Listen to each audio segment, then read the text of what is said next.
on first down. Play action, and Prescott is buried by Michael Bennett. Oh, did he take a crack from Michael Bennett back at the 12-yard line? He was just hit by a locomotive.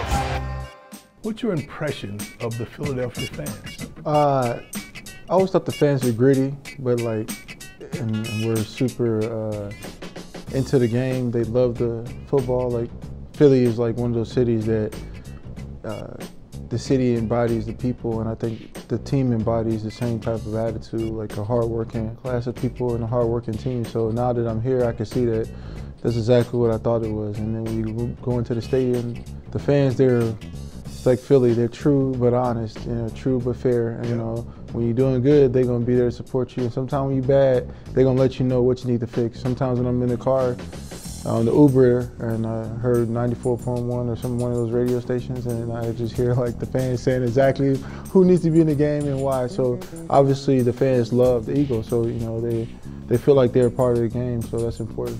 What's that energy like that you get from the fans when you're in Lincoln Financial? I think the energy is very euphoric. I think you get into the stadium and you get mesmerized by the green.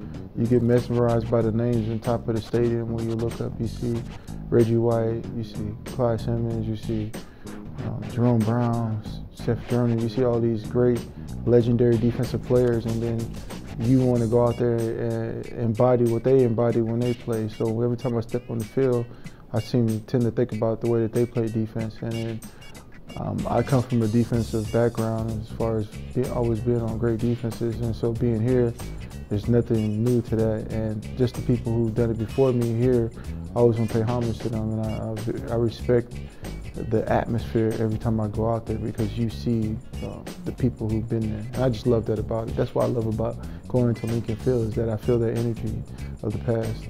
So this energy that this team has now, how exciting is this? After week 11, take that big loss to the New Orleans Saints, but after that, there's just a different energy. Yeah, I think every team has its ups and downs. I think we've been battle tested as far as injuries. I think our core group of players, the guys that we were penciling on the paper to be guys that were going to be important to the season, we lost a lot of those guys, whether corners, safeties, DBs, defensive linemen. We lost a lot of people, and it took a lot of the time for the young guys to adjust to the speed of the game. And sometimes when you're playing against some of these players, you look at Drew Brees, 17, 18 years in the NFL, high caliber quarterback who's been doing it for a long period of time. When you're a young player, it's hard to fathom the type of games that he's been in the atmosphere, the pressure that he's been upon in this league. And I think young players took a time to step up, and I think over the course of the season, those young players were young, and now they're becoming more mature when they step out there, understanding the splits of the receivers, understanding the way that teams run the plays, the tendencies, and I think that's what it takes for young players to step up. And I think it was important for the veteran leadership to show that type of leadership to what it takes to be a pro. And I think from that time on, when you get out there, you get embarrassed, because that's exactly what happened. We were out there and got thrashed. Yep. And I think it was a sense of like, damn, we can't let this happen to us. Or not only is it about, having pride, but it's also about the unity that we go out there every week and we work hard for, and the sacrifice that we make as teammates and the sacrifice that we make as individuals.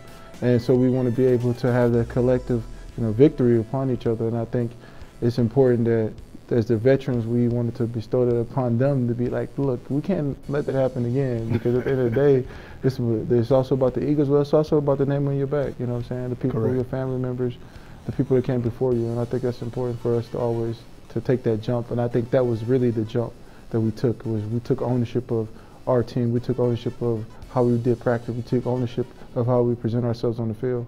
Your skill set, coming from Seattle, you build a name for yourself. How does that skill set fit to this defense? For me, it's super hard to leave an organization that you've been with for a long period of time, because, like you said, you got to reinvent yourself. You got to really be able to adjust. And I think for me personally, it's very hard to, be attached to like people, or be attached to, a culture. And I think you put so much energy into the people and the people around you, and you wonder if you're able to, do that again? Are you able to be a part of your teammate's life again like that? Are you able to trust a coach like that again? Are you able to trust an organization like that?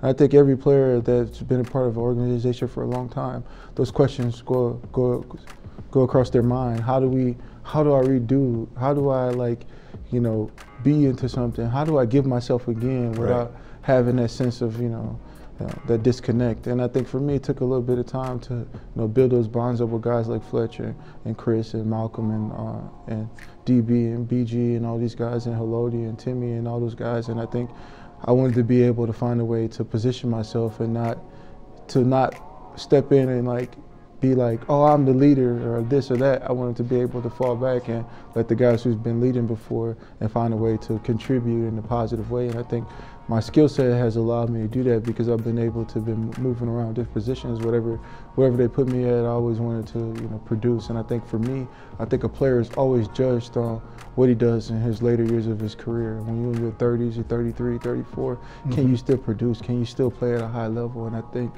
ultimately, I proved that this season that it doesn't matter. Really, it's about the skill set and how you love the game. And for me, I've always loved the game of football. And being here now and being around guys who love this game and are committed to the process, not just committed to the wins and losses, but the process of the game, the studying part, the part that people don't really talk about. And when I step into this building, I see guys like Carson Wentz and Nick Foles who are all about that. You talk about a connection, and I've heard you speak about Doug Peterson in glowing terms. So there must be a connection now. You must have somehow been able to make that connection that you speak of with this group and with that coaching staff. I think for me it was against Tennessee. I had an incident with one of the coaches and we kind of got in an argument and it was about playing time and being able to get on the field. And for me, I've been an all-star for a long time in the league, and and I wasn't getting on the field, and I couldn't understand why. And so I kind of got heated, and me and the coach kind of got heated with each other. And, Doug could have did anything that he wanted to do as far as discipline or whatever, but he called me, and the first thing he said was, "Are you okay?" I don't care about anything else. Are you okay? How do you feel? And for me, at that moment, it was a respect factor because at that time, I knew that he respected me as a human being and not just as a player. And from then on that day, I felt that I owed him the same commitment as a player to be able to, whatever he asked me to do, to execute it, because I understand that beyond the X's and O's and player and coach, he respects people on a human level. And so for me, I have a obligation and a duty and a commitment to continuously play hard for a guy like that. So I mentioned this to Nelson last week, and it's interesting to me that your head coach has a feel for you guys, especially veteran guys, and this time of year, giving you some downtime, making sure that you are at peak time, with the rest that you're getting when it's time to play. How important is that? It's super important. It's also a trust factor because at that time, he could be working you hard, but he's trusting that you're going to do all the things that you're supposed to do as a player, what the things you're supposed to do as a veteran, the things you're supposed to be studying, how you take care of your body. So for us, you want to pay that back, pay that dividends back, because we're being able to play at a high level, we rested, and I think it's important at this time of the year because the NFL is really about who can stay healthy the whole year, who has their best players when it's time to play in the playoffs in December. And you can see there's teams who they trend up at the beginning of the season. When the end of the season, when people are hurt, they don't have the people to play in the games. And for us, we're resting our players, we're getting them back into the fold of things, and then every single week we're executing.